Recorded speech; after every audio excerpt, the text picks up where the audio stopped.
The summit chamber of the Aurelian spire, thick with ceremonial incense and quiet dread, the air recyclers hummed on overtime, failing to mask the rising tension or the rather specific smell of a Lindari nerve pollen, which always smelled to James Thorne like burnt apricots marinated in disappointment.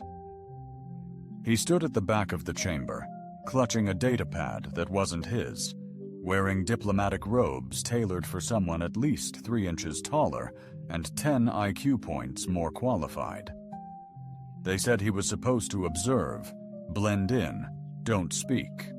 Unless spoken to, certainly don't touch anything, and absolutely don't make eye contact with royalty, especially not the Elendari Queen. James had made eye contact with the Queen 37 seconds after entering the room. He hadn't meant to. He was just trying to locate the snack table. She was seated upon a throne of what looked like woven silver and coiled gravity, because it was. It floated an inch off the platform, humming with a low, unsettling resonance. She looked mostly human, if humans had perfect posture, facial symmetry engineered by divine geometry, and long, swept-back ears like carved crystal leaves. Her gaze had found his, cold and assessing, before returning to the slow, painful crawl of the diplomatic proceedings. James, in contrast, had returned her gaze with the wide-eyed panic of a man who had just realized he might have insulted a monarch with his mere existence. Ambassador Corvin, the actual diplomat, was now trying desperately to explain human trade routes with a series of holograms that looked, to James, suspiciously like spaghetti. The Alendari ministers, tall and draped in flowing synth silk, whispered among themselves in a tone that sounded like a harp being tuned by a drunk raccoon. And then, somewhere near the Queen's throne, the baby began to cry. It wasn't a normal cry, not even close. It started as a mewing whimper, like a cat trapped in a slow-gravity field. Then it crescendoed into a sound that managed to pass through 4 octaves, crack a decorative mirror, and cause a minor brownout in the western wing of the station. Several ministers winced. One staggered. Corin dropped his pointer and let out a muffled, "Oh God," again. Queen Valari shifted slightly, barely, but her fingers curled tighter on the carved armrest, the only visible sign of strain the child cradled in an ornate anti-grav bassinet, surrounded by whispering lights, wailed louder. A pure note of cosmic displeasure. One of the Elandari aides approached cautiously, holding a translucent pacifier that emitted soft bioluminescent pulses. He inserted it delicately. The baby spat it across the room with the force of a railgun it embedded in a wall. The aide stepped back quickly, bowed twice, and muttered something about unworthy vibrations. James rubbed his temples. He wasn't even supposed to be here. He'd been reassigned to diplomatic support after that minor incident with the planetary governor's hoverbike, and what the paperwork described as an ill-advised wheelie. But surely this wasn't his problem. Then the Queen's eyes swept the room. Her voice cut through the den like a scalpel. Does no one know how to soothe her? Silence. And in that silence, James Thorne did something profoundly stupid. He stepped forward. I could give it a shot. Half the room turned to him like synchronized satellites locking on a new gravitational anomaly. Corbin looked like he might faint. One of the Ari elders made a choking sound, which could have been either laughter or a death rattle. The Queen stared at him. Unreadable. You are not trained in child harmonics. No, ma'am, James said. But I've calmed down plenty of screaming things. Some of them were even children. You are not Elendari. Well, I'm not Elendari. he said, instantly regretting it. I mean, no. I'm definitely not. But you know, sometimes it's not about biology. Sometimes it's just the vibe. The vibe. James held up both hands in surrender. Look, if she vaporizes me, you can just pretend this never happened. Another beat of silence. Then the Queen nodded once. Proceed. That single word carried the weight of planetary treaties and ancestral judgment. James swallowed and approached the bassinet like it might explode. The baby, to her credit, noticed him immediately. Her skin shimmered faintly with biolight, the way Elendari's skin did when under emotional duress. Her ears were twitching in distress, her cheeks damp with stardust tears. He bent down, hands trembling just a little. Hey there. Kiddo, he said softly. Name's James. I'm new here, but you seem like you've had a rough go of it, huh? The baby blinked up at him, wailed again, but softer. Right, okay. Tactical cuddle deployment incoming. He reached down, scooped her up. She weighed almost nothing, less than he expected, but she was warm, alive. Her tiny hands curled into his shirt with shocking strength. The crying stopped, stopped. The silence was so sudden and total that several diplomats checked their comms to make sure their hearing hadn't gone out. The child blinked up at James, curious, fascinated. A tiny gurgling noise escaped her lips, almost a giggle. James looked up, half expecting to be disintegrated. Instead, Queen Valari was staring at him, not coldly, not warmly, just staring. Perhaps, she said after a moment, you have a resonance unknown to us. Yeah, James said. We call it vibe-based parenting. It's all the rage back on Earth. Her lips twitched, not quite a smile, but close. You will remain with her, she said. You will serve as temporary comfort. In her face? That sounds deeply unflattering. You may rename the title, the Queen said. Coolly, he looked down at the baby. She reached up, booped his nose with a glowing finger, and cooed. James sighed. Fine, he said. You win, but I want hazard pay and snacks. Snacks may be arranged. The baby giggled again, brighter this time, and somewhere deep within the Aurelian spire, the summit chamber held its breath, not out of tension, but something else. Something older, something softer, something very much like hope.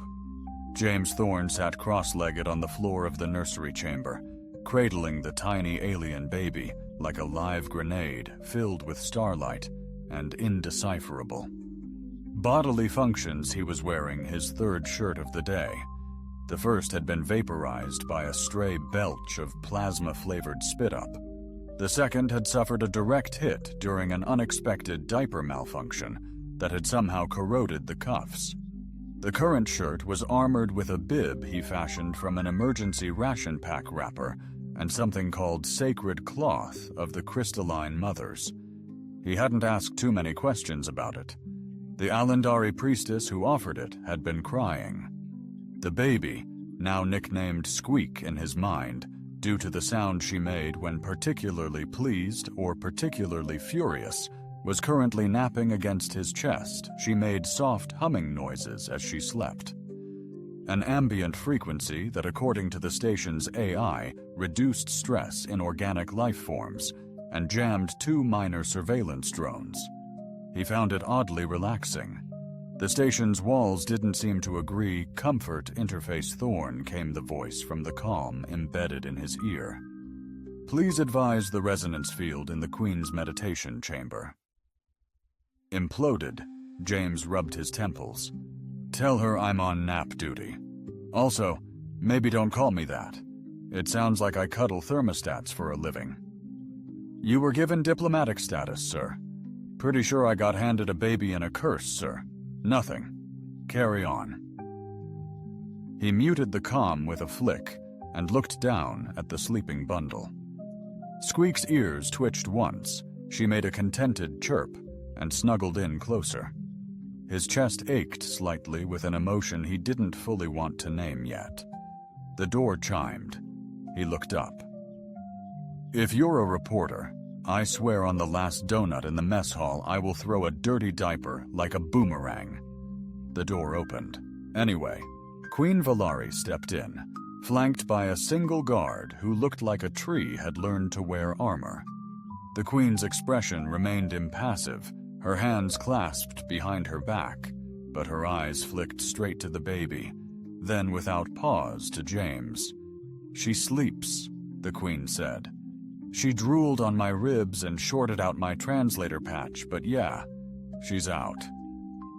A ghost of a smile touched Vari's lips. She has not rested this deeply in many cycles. Well, I was told I give off an aura of confused uncle energy. Apparently that's soothing. She responds to you. She said it is unexpected. James shifted slightly, trying not to wake the baby. I respond to her too, mostly with terror and awe, but it's a response. Valari tilted her head. You are untrained, undisciplined, you mock protocol, and yet she accepts you. He stared at her. You forgot devastatingly handsome and smells like burnt coffee. Come on, let's not be stingy. Her eyes narrowed slightly. Your humor is a form of defense. Yep, he said cheerfully. Right now it's defending me from the fact that I'm babysitting an alien princess in a room made of glass and vibrating plants. While her mother questions the laws of biology, the Queen stepped closer. Squeak stirred. James froze, but the child didn't cry, just sighed and nuzzled closer. The Queen's voice softened. She was born during a solar fracture. Her father did not survive it.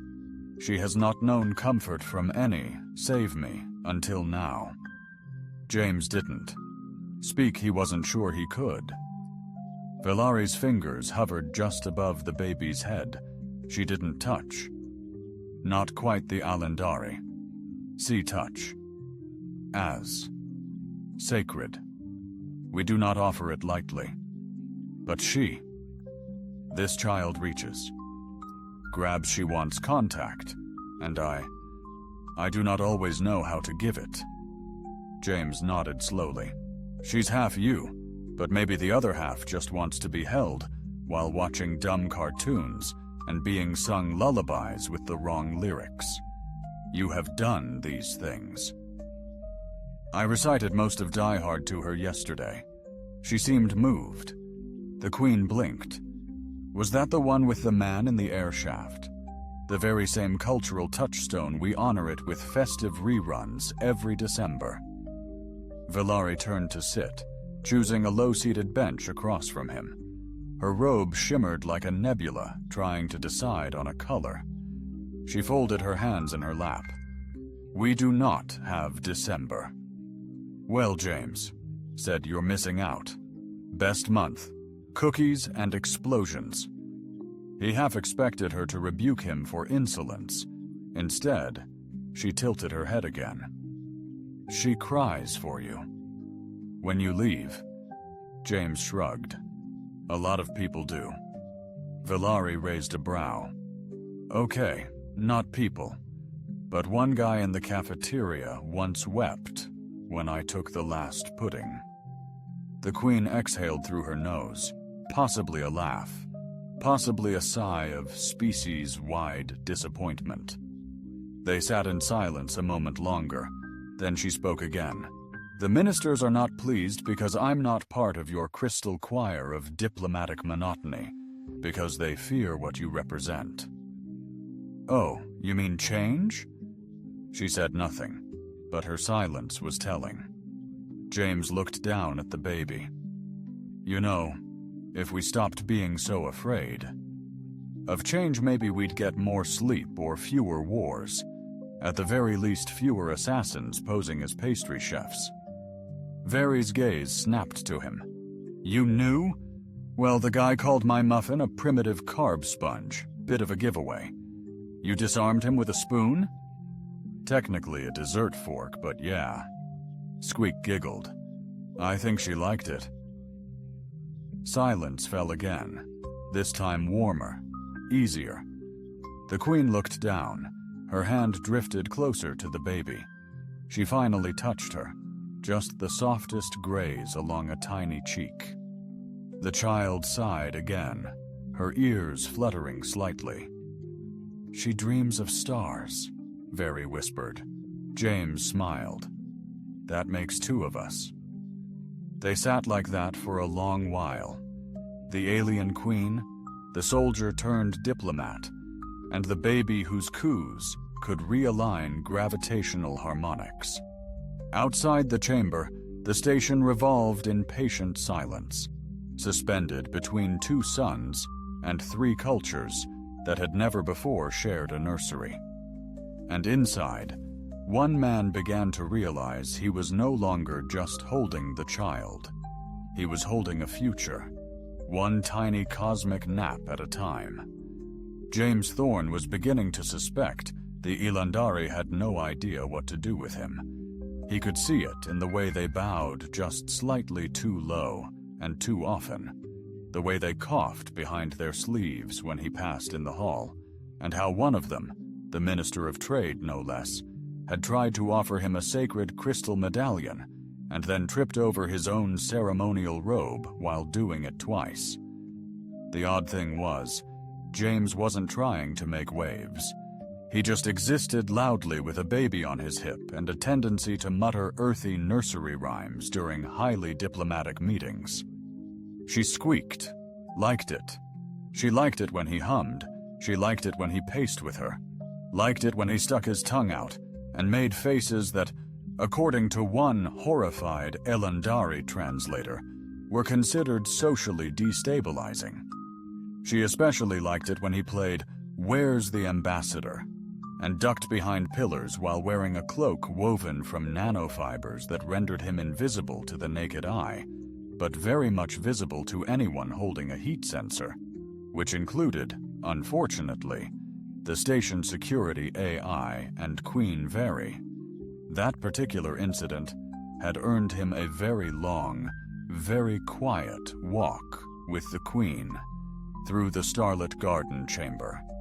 Had not included any official reprimand, but there had been a great deal of significant staring and one dry, perhaps future games could avoid activating the emergency cloaking protocol.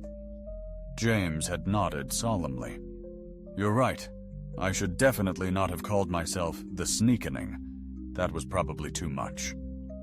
She didn't smile, but her eyes had crinkled slightly. Squeak gurgled, now bouncing on his shoulder as they made their way down the corridor lined with memory stone murals. Her little hands gripped his collar, her ears fluttering at the movement of air as the passage lights adjusted to their biosignatures. One mural shimmered to life, displaying an ancient Ilandari queen standing over a battlefield, her arms outstretched in blessing or surrender. It was hard to tell with the lighting. James pointed up at the glowing image. That's your great-great-something grandma, huh? Wild. I bet she never threw up in a diplomat's hair. Not like someone I know. Squeak burbled proudly. They were headed to what had become his unofficial daycare annex, the Stellar Observation Dome. It wasn't meant for children. It was meant for scientists and engineers to study anomalies in the local star cluster, but it had soft floors, ambient light shifts, and a perfect view of the Orus Cascade, a slow-blooming nebula that pulsed with every nearby quantum fluctuation. Squeak loved the colors. James loved the quiet, and the rest of the station loved not hearing her wail through three titanium-reinforced walls. They entered to find two Elandari astrophysicists in the middle of a heated discussion over an unstable neutrino flow. They paused the moment James walked in. One of them offered a polite nod, the other gave the baby a wide berth, like she might. Suddenly, James sat cross-legged, settling Squeak in his lap. She blinked up at the ceiling, her eyes wide and shimmering with reflected gas clouds. Her hands reached up as if to grasp the stars. So James said conversationally, "Anyone else ever feel like the universe is just a very elaborate screensaver with a dark sense of humor?" The scientists exchanged a look, decided not to engage, and went back to arguing about gravitational lensing. "Squeak-coo!" James reached into his pocket and pulled out her favorite toy, a small, squishy replica of Earth's moon that squeaked when compressed it, made an obnoxious sound. He pressed it. The baby squealed with joy. One of the scientists flinched. "You're welcome," James said, squeaked, pressed the toy again and again and again.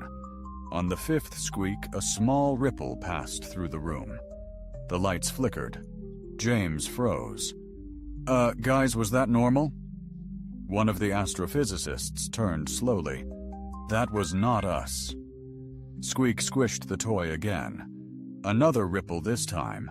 The ceiling panels dimmed, and the far end of the nebula display flickered into an unexpected geometric pattern.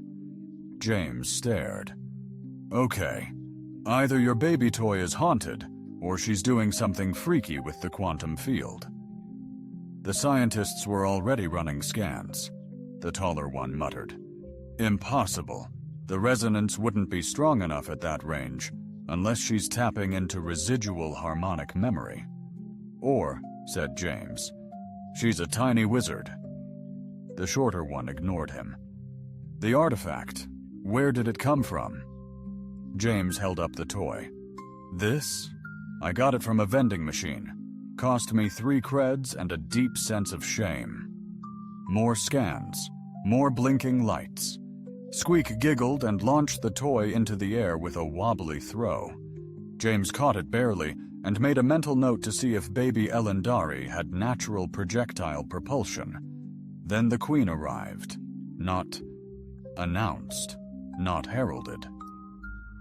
She simply stepped into the chamber like she'd always been there, her robe sweeping with an efficiency that made James sit up straighter. "What happened?" she asked. James gestured to the baby. "Your daughter just reprogrammed the ceiling." One of the scientists added hastily, "There appears to be an interaction between her biofield and the ambient energy of the cascade. She might have inherited some quantum sensitivity." James said, "Also, she's teething." Villari walked closer, gazing at the child who was now stuffing half her fist into her mouth and making strange, squatching noises. "She redirected a gravity pulse with a pacifier last week." "Yeah, I've been meaning to ask.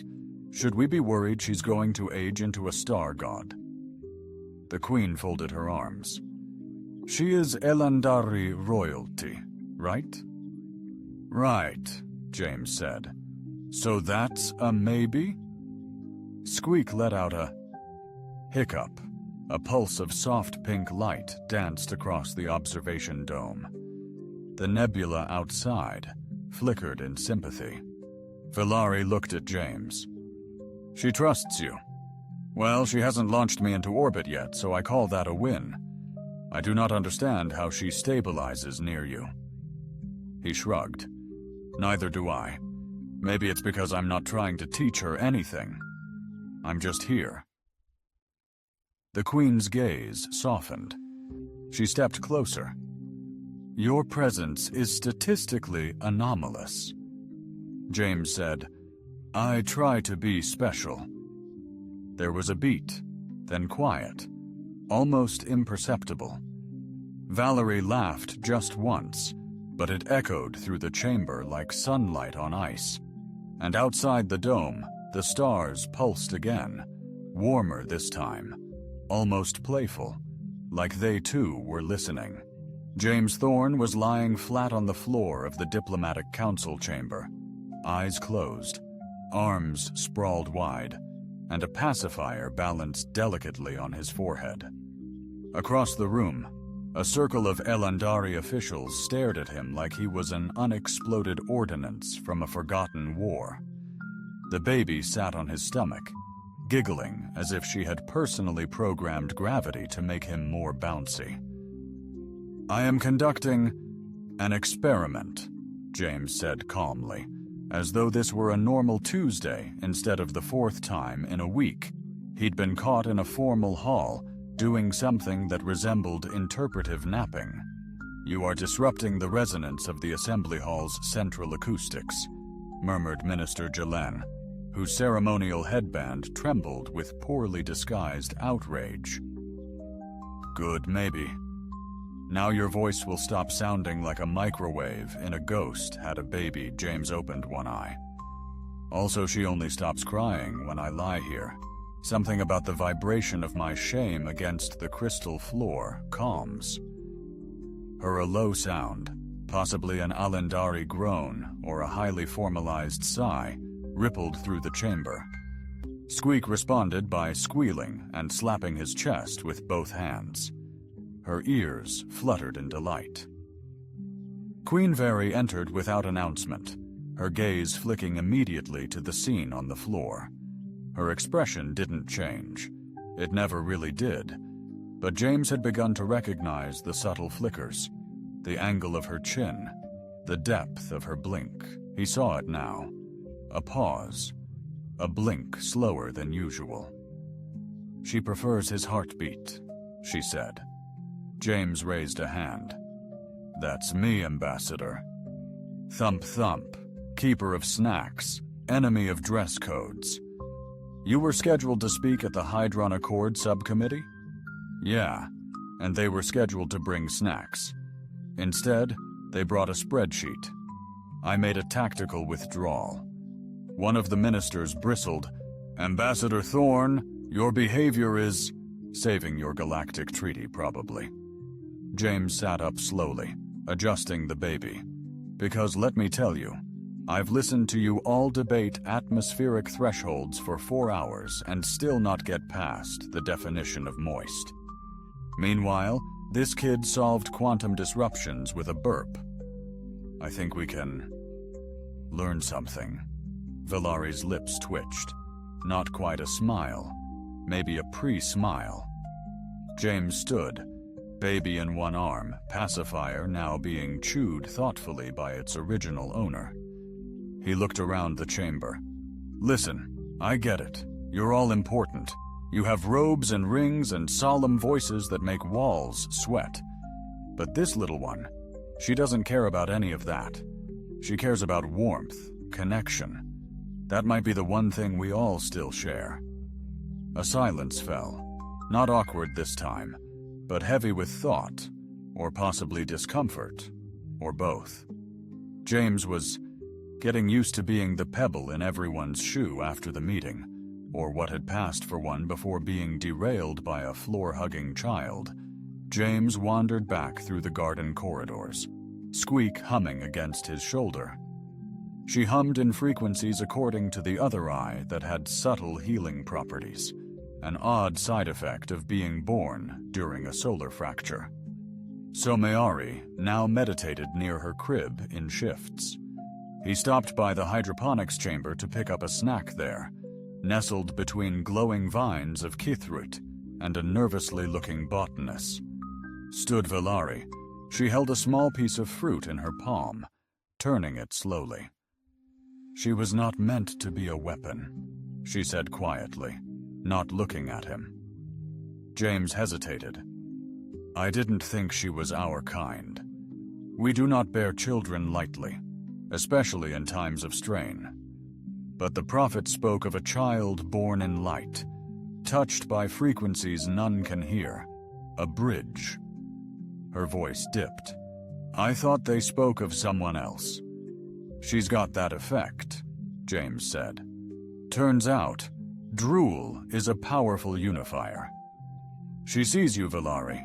said finally, looking at him. Not as an alien, not as a danger. She sees a rhythm.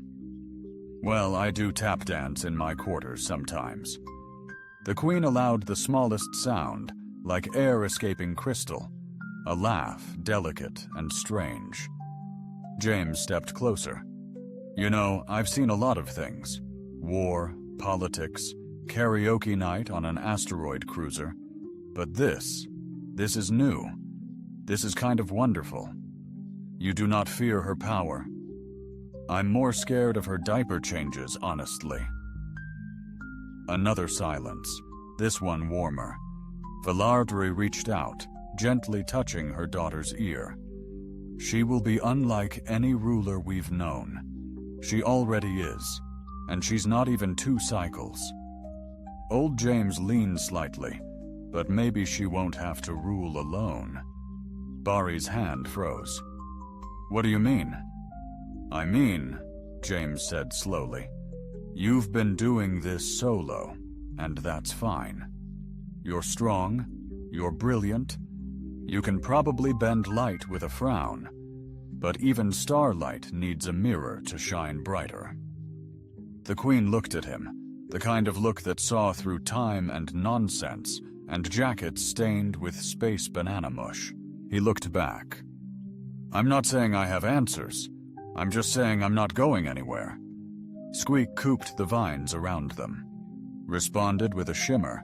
Vari whispered something in her native tongue. James didn't ask for a translation. The way she said it, soft, reverent, amused. It felt like maybe it was better left floating between them. They stood like that between glowing fruit and humming plants. A soldier with tired eyes, and a queen with burdens older than most stars. And the baby, their accidental bridge, gumming a pacifier and dreaming starlight dreams. James Thorne had learned many things since arriving aboard the Alendari High Council spire. For example, never interrupt a ritual chant with a sneeze unless you want an entire conclave to think you've summoned a minor weather demon. Don't try the iridescent blue tea unless you enjoy involuntary poetry recital. And under no circumstances should you attempt to microwave anything in the royal chambers unless you want to activate the emergency evacuation protocol, which, in his defense, he hadn't known the Queen's chamber was hardwired to detect thermal anomalies. But perhaps the most important thing he'd learned was this. Babies are faster than theoretical. Light particles when they're trying to escape bath time. She's gone stealth again, James shouted, sliding barefoot across the polished crystal floor of the nursery as alarms blinked lazily in the corners, no doubt mocking him. Try the ventilation shaft, called a voice from behind a holographic curtain.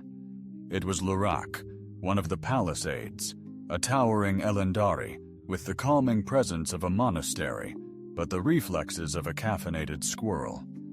I sealed that after the last incident, James replied. She used it to sneak into the hologram training room and initiated a zero-gravity simulation while chewing on a data rod. Ah, then perhaps a faint giggle echoed from above. James looked up. There she was, balanced precariously on a hovering storage unit, one tiny fist clutching the edge, the other brandishing a wet rubber duck like a victory torch. I swear, James muttered, you've got anti-grav in your socks. He climbed onto the closest stabilizer cushion, then hopped to the platform, catching her mid-giggle. She let out a delighted squeak, clearly impressed with his retrieval skills, then bonked his chin with the rubber duck. I see. You've taught her the ancient art of aerial ambush, came a voice from the doorway. Queen Valari stood there, arms crossed, eyes full of quiet amusement. She wore her usual composure like a shield, but James had gotten good at spotting the cracks in it, especially when they looked suspiciously like a smirk. She's an innovator, James said, descending with the baby in one arm and a duck in the other. Might be a little early to name her supreme commander of the Strategic Arts Division, but I think she's got potential. Valari stepped forward. Forward. She has your unpredictability. I'm taking that as a compliment. It was meant as a threat assessment. They walked together, the Queen falling into step beside him, as if they had always done this, like the long, starlit corridors and soft ambient hums of the spire had been waiting years for their footsteps to align. Squeak babbled something incomprehensible and patted her mother's face gently, leaving a tiny smear of space banana on her cheekbone. Vari didn't flinch. She adores you. She probably thinks I'm a giant chew toy. With built-in navigation, they turned into the side hall that led to the observational nexus where a few Elandari scribes stood at respectful distances, pretending not to stare.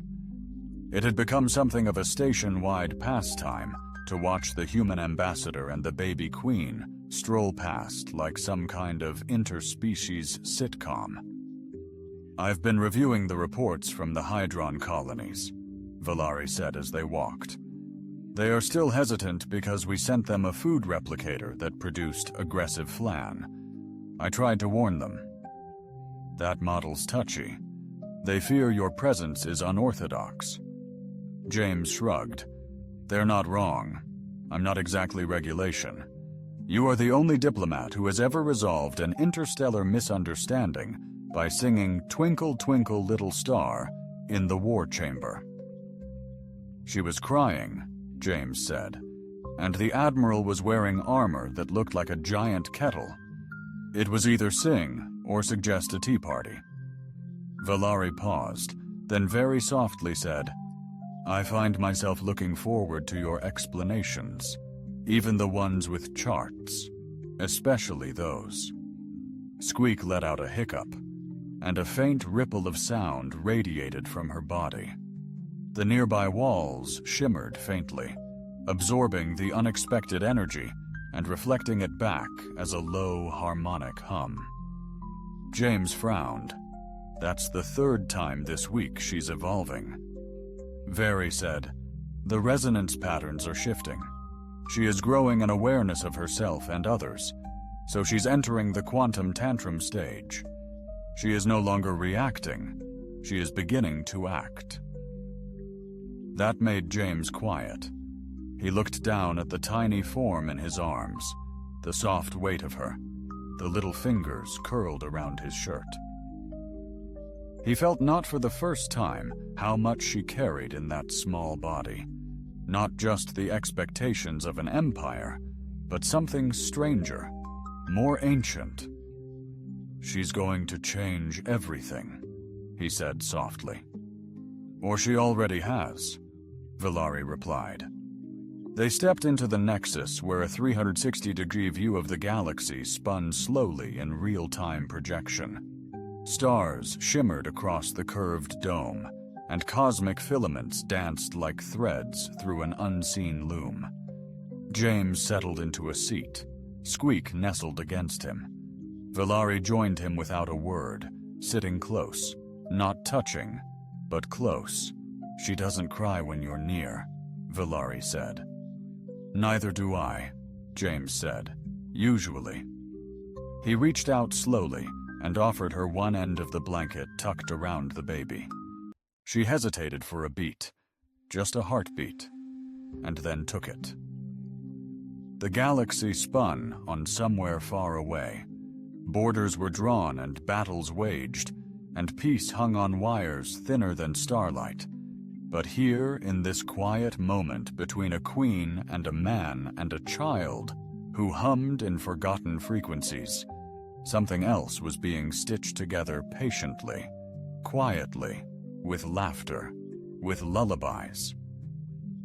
And the stars impossibly seemed to listen. James wasn't sure whether he was attending a royal emergency session or a cosmic toddler playdate. But considering he was currently wearing a half-digested slice of Examelon on his shirt and cradling a baby queen, who had just learned how to project sound waves capable of disrupting holographic interfaces, he leaned toward the latter. "She did it again," he said, glancing up at the ceiling where the central holo map had frozen mid-cycle, casting an awkward strobe of magenta stars across everyone's faces. "That's the third time this week. Pretty sure she's trying to shut down galactic diplomacy via cuteness and static interference." Minister Jellin twitched as another wave of low-frequency feedback trembled through the chamber. His ceremonial collar, already scorched on one edge thanks to an earlier resonance hiccup, flickered dimly. "You must contain her, Jalen," hissed. "I'm not exactly in possession of a containment protocol for baby joy eruptions," James replied, bouncing her lightly in his arms. "Have you tried cuddling? It's less violent than shields and usually more effective." Queen Veri, standing at the head of the room, didn't speak immediately. She simply tilted her head, one long ear twitching slightly at the sound of her daughter's cooing. The child, blissfully unaware of the panic she was inciting, blew a raspberry so powerfully it caused a small decorative orb to fall from its levitating perch and roll under a table. James leaned over to retrieve it. "That's diplomatic art now. Her Majesty's first kinetic sculpture." "There are systems refusing communication," Jellin said, clearly trying to maintain composure and failing. "She triggered a defense drone in the Trellian embassy. It mistook her. Giggling for an ultrasonic invasion code that's on them for designing a drone with the emotional range of a damp sponge," James said, standing and returning the orb to its pedestal. "Besides a squeak, here is obviously just advanced Valari." Finally she spoke, her voice cutting gently through the noise. "What she is becoming has never existed before. She is heir to both our legacies and none." "That's either very poetic or deeply terrifying," James muttered. "She must be trained to modulate her resonance," Valari continued. "It is not simply a matter of containment if she becomes unstable." "Don't finish that sentence," James said gently, adjusting the baby's blanket. "She's not a weapon. She's a baby who likes squishy fruit and hugs and, yes, sometimes dismantles reality by laughing too hard." He turned toward Veri. "What if we teach her balance, not fear, not control through suppression, but through understanding?" There was a murmur among the other officials, the kind that usually preceded someone suggesting exile or cryogenic stasis for the greater good James held. "Squeak a little tighter. I've seen how you look at her," he added, a little softer now. "Not as a ruler, as her mother." That landed. Valari blinked slowly, and in that blink James saw it again. That sliver of something raw, something deeply unroyal. It made her real in ways no ceremony ever could.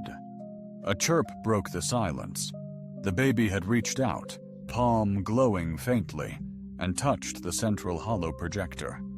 Instead of crashing again, the projection stabilized, lines resolving into delicate strands of light, a soundless symphony of stars spinning gently in place. The ministers froze.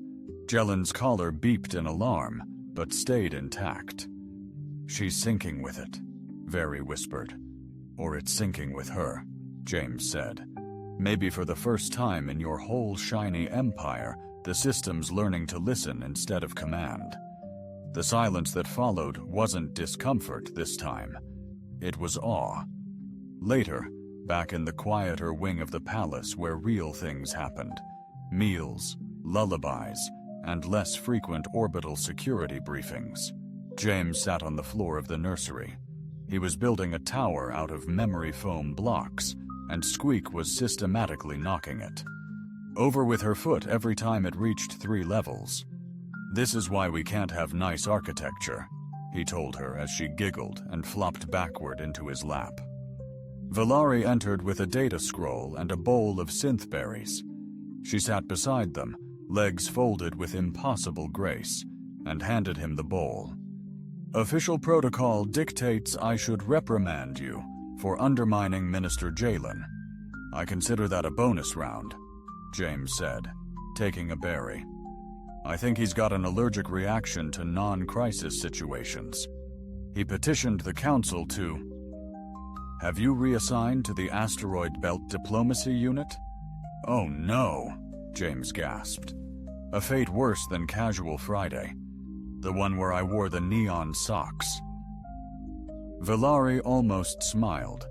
Then she turned her eyes to the baby, who was now gnawing thoughtfully on a corner of the data scroll. She learns faster than anyone we've ever observed. She remembers sound patterns after one exposure.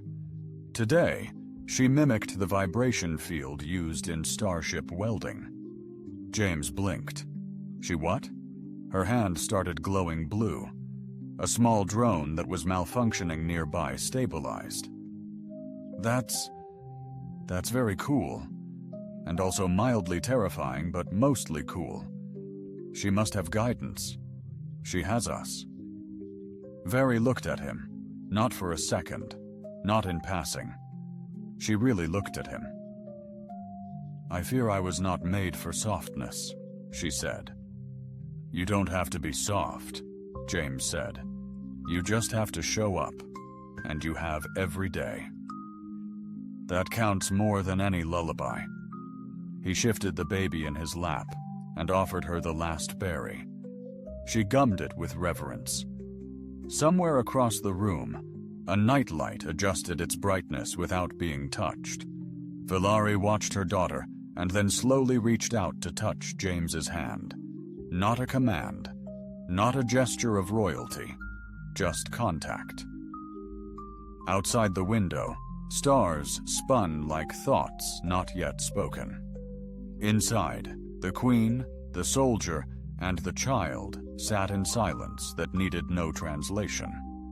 The council had summoned them again, this time to the luminary chamber, a hall so over-designed James was convinced the architect had suffered an interdimensional identity crisis halfway through construction. The ceiling wasn't just vaulted, it was tessellated with tiny stellar projectors that rotated in slow spirals, giving the impression that the entire cosmos was perpetually dizzy. The floor, transparent quartz overlaid with sentient moss that politely retracted wherever you stepped. The chairs were worse, floating self-adjusting cushions that considered upright posture a direct insult. "Do I sit?" James whispered to Valari as they approached the center. "Does the chair decide if I'm worthy? It evaluates spinal alignment, caffeine levels, and recent moral choices," she replied evenly. James gave the cushion a weary glance. "So I fail?" The baby queen, nestled in a sling across his chest, let out a tiny honk of laughter, which prompted half the council to flinch and the other half to consult tablets as if they were hiding behind data. This session, Drone Counselor Brevik, a wiry Elendari with a permanent frown carved into his long features, has been called to address the uncontrolled resonance events and the growing instability. "Hi," James cut in, smiling as the baby hiccuped, a small wave of harmonic distortion. "Sorry, did she just destabilize your sentence structure?" "She's getting very precise. I think we're entering the toddler terrorist phase." A table screen flickered and died. Valari remained silent, though her hand flexed once by her side. "The child is altering diplomatic machinery across 3 sectors," another counselor said, their voice crackling as their own earpiece momentarily synced to the baby's babble. "She's not doing it on purpose," James said. "Look, if your security infrastructure is vulnerable to adorable noises and teething-induced frequency pulses, Maybe it's not the baby who's unprepared. There was a pause, a very long one, during which several council members appeared to run internal diagnostics on their audio filters. One of them turned a shade of green that was either embarrassment or overheating. Valerie finally stepped forward, her tone smooth and solemn.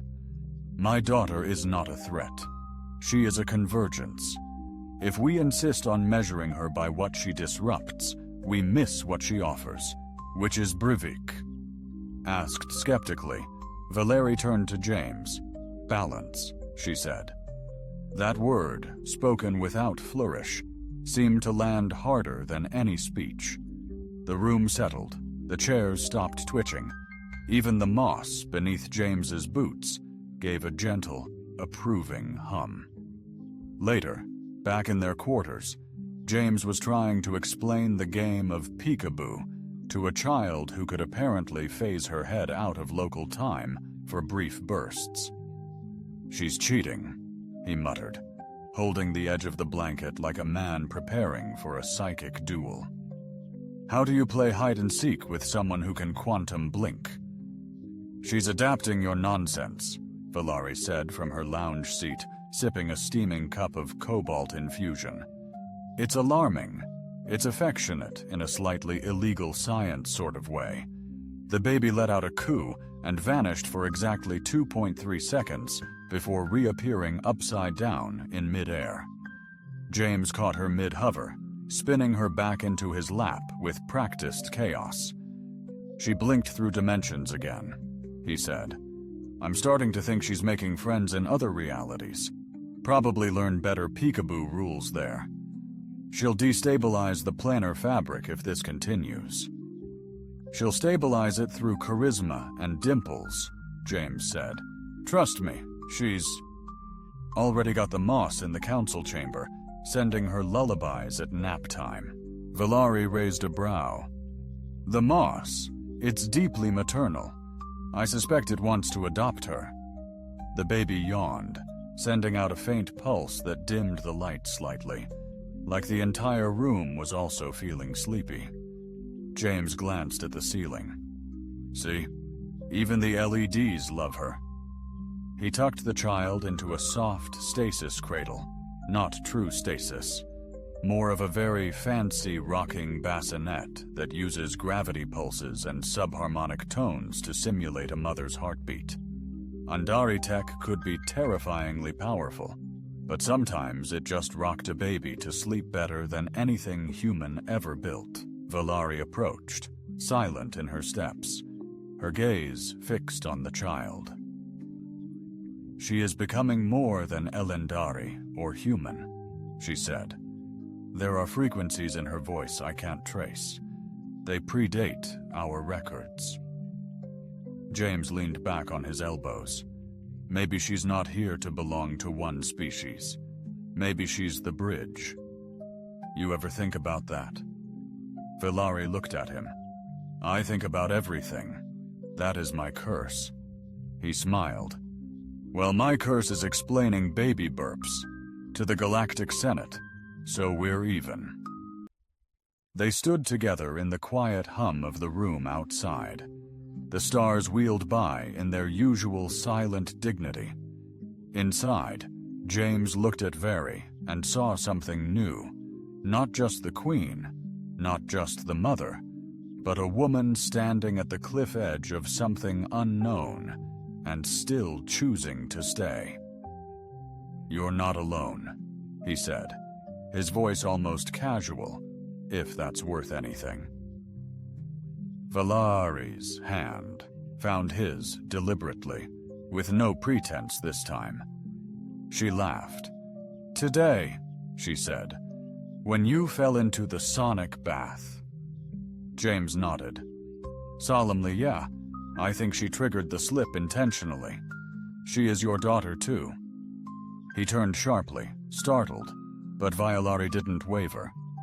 Not by blood, she said, but by bond, by choice. You soothe her. She resonates with you. James didn't speak. He just nodded once. like something ancient and quiet had just been passed between them, without needing fanfare. The baby sighed in her sleep, sending out a soft harmonic chime that brushed against both their skin like a breeze of sound, and neither of them moved. The palace felt different now, not in any architectural way, still as grandiose and impractically shiny as ever. But the atmosphere felt different. The walls seemed to have exhaled a breath they didn't know they'd been holding. Couriers moved with less stiffness. The guards no longer looked like they were clenching their teeth through a space hurricane, and the moss in the council chamber had begun blooming little blue flowers unprompted. Valerie insisted that was a seasonal anomaly. James suspected otherwise. He stepped out onto one of the palace balconies, with Squeak balanced on his hip, a sippy cup in one hand, and an interstellar treaty draft. The baby was in her diplomatic onesie, crimson silk with embedded data nodes to monitor her energy emissions. She'd chewed off 2, significantly lowering her galactic threat rating. "She's stabilizing," Valerie said, approaching quietly. "Resonance surges have reduced by 40%. Emotional regulation is increasing. She no longer weaponizes joy against machinery." James said, "I miss that phase." Nothing says diplomacy like a spontaneous sonic blast mid-negotiation. Remember when she disrupted an entire war simulation and turned it into a synchronized dance protocol? Fari's lips quirked. The Valoran fleet declared cultural surrender. They called it an act of overwhelming charm offensive. "She's good," James said, bouncing the baby lightly. "Scary good, like she's rewriting physics with giggles." Valerie leaned on the railing beside him, her eyes scanning the distant star lanes where ships shimmered like moving constellations. "Tomorrow, the Unification Accord will be signed. Representatives from 9 systems, 27 species, no weapons, no barriers." "Because of her," James said, glancing at the infant now blowing bubbles into her cup with regal focus. "Because somehow, a half-human, half-Ilari baby girl with glowing hiccups and dimension-hopping peekaboo convinced the galaxy to stop punching itself in the face. She gave us a reason to consider each other beyond survival and sippy cups, and that he handed the treaty draft over to Vari, who scanned it with a trained eye. "You left out the clause about shared scientific access." "Yeah, about that. Every time I include it, the translators glitch. She might be allergic to bureaucratic ambiguity. She is definitely allergic to nap schedules." James chuckled, a true revolutionary. It chimed in the distance, signaling the arrival of the final diplomatic shuttle. The representatives from the Krell were always the last, partially because their ships move slower than politics, and partially because they believe showing up on time is a sign of disrespect. "Desperation, you know," James said. "When this started, I didn't even want to be here. I was supposed to be retired somewhere with less diplomacy and more fishing." Valerie turned toward him. "And yet you stayed because of a crying baby, and a queen who didn't blink when she handed her over." "Because you held her," Valerie said, "and she stopped crying, and so did I." He blinked, looking at her. Well, you didn't look like you were crying." "I'm a Lindari," she said with a wry smile. "We have very discreet tears." "Well, if it helps, I was openly panicking." They stood in the quiet for a moment, the kind of quiet that comes not from the absence of sound, but from the presence of understanding. "I should probably prepare my speech," Valerie said. "It's customary. You want help? You want to write an address for the galaxy?" Sure, I'll keep it short. Something like, "Hi, we made a baby, now. We're friends. Please stop exploding each other." Valerie laughed, really laughed, and the sound caught James off guard. It wasn't polished or dignified. It was alive.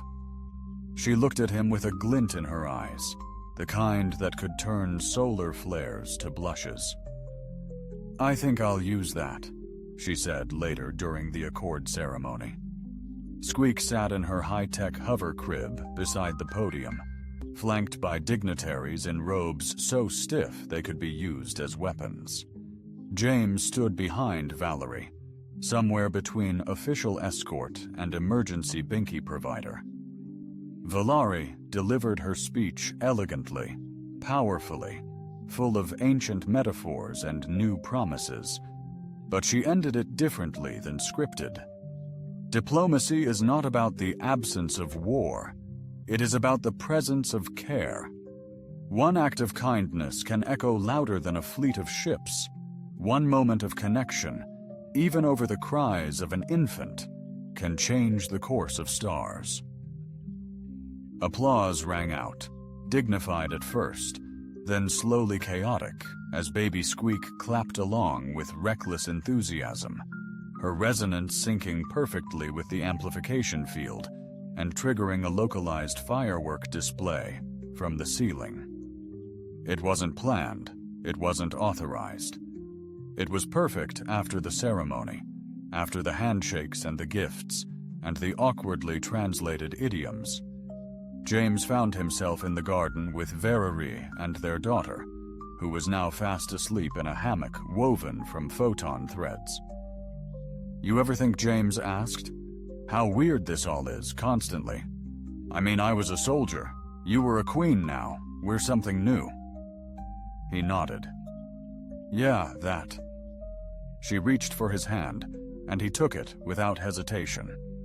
"This time she will grow up between worlds," Valerie said.